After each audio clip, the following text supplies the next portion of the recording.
Bloomberg Audio Studios.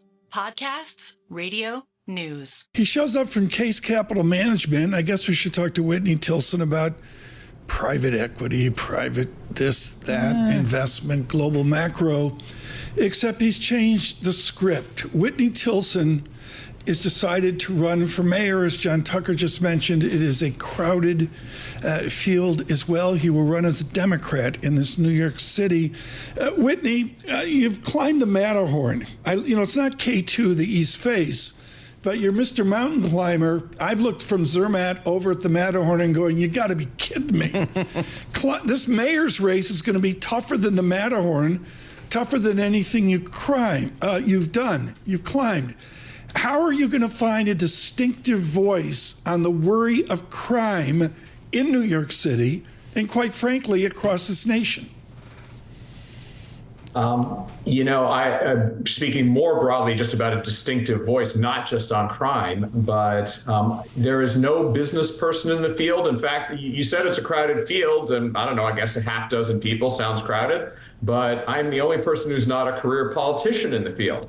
So I'm a lifelong Democrat, been super active in the party for the last 20 years. But ever since Mayor Bloomberg left, look at what's happened to our city in the last 11 years with some combination of career politicians, de Blasio and Adams, the last two mayors, who are some combination of corrupt, incompetent, and beholden to the radical left.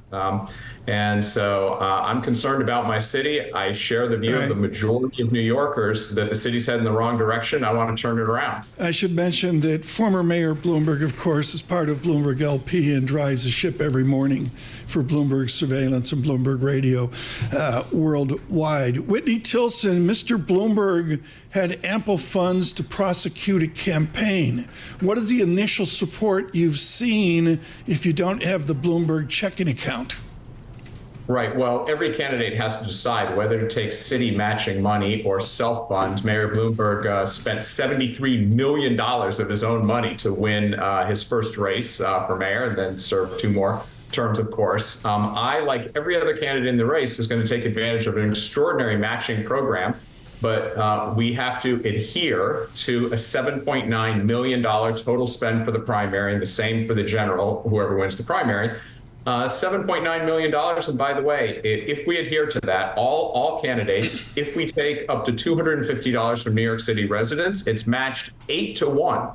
So any New York City resident who gives me $250, my campaign gets $2,000 on top of that. And so I plan to take full advantage of that and try and raise as much money from New York City residents. And what's great about that, Paul Sweeney, is John Tucker's congestion tax payment each day will be $250 the way he's crossing across 60th Street. All right, Whitney, let's go to that. What's your view on congestion pricing? Because that's become a political football. I know. I'm all in favor of it. I think we should be doing the opposite of what this country has been doing for the last 50 years, which is subsidizing driving and charging for public transportation. We should be doing the reverse.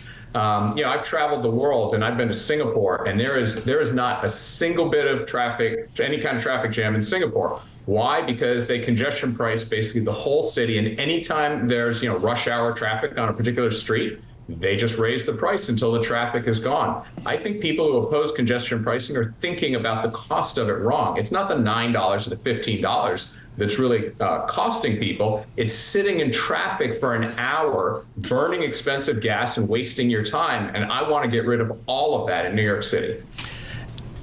All right, let's talk about housing costs. I mean, for most New Yorkers, it is a constant challenge. And quite frankly, it's been a constant challenge as long as I can remember. Is there a solution? Is there a way to reduce that burden on average New Yorkers?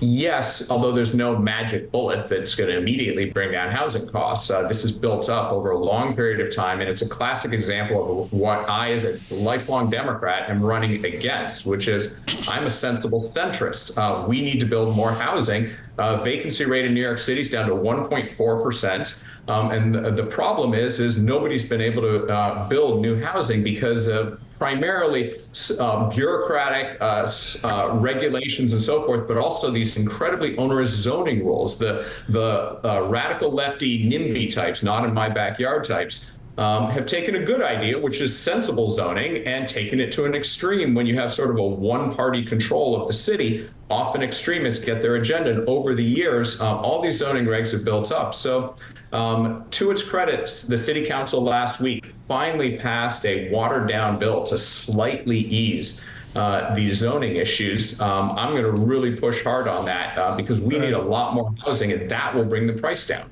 Whitney Tilson, our listeners and viewers nationwide, indeed worldwide, when they go through JFK, visit New York and they notice a different and absolutely unique police force.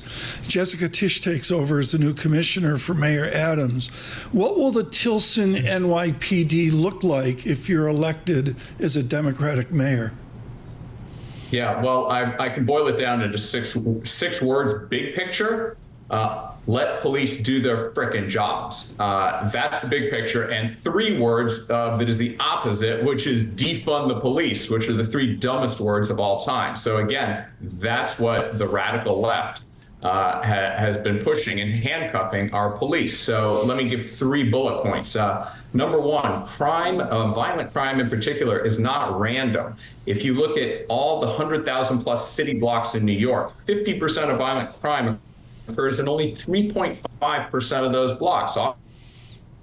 Often it's a single apartment building or a single block where there's open air drug dealing, like in Washington Square Park, for example. In those areas, the police working with the local community. You can't have the police come in as some invading force, oppressing the local residents. It's the law-abiding local residents in these areas that are being terrorized by criminals.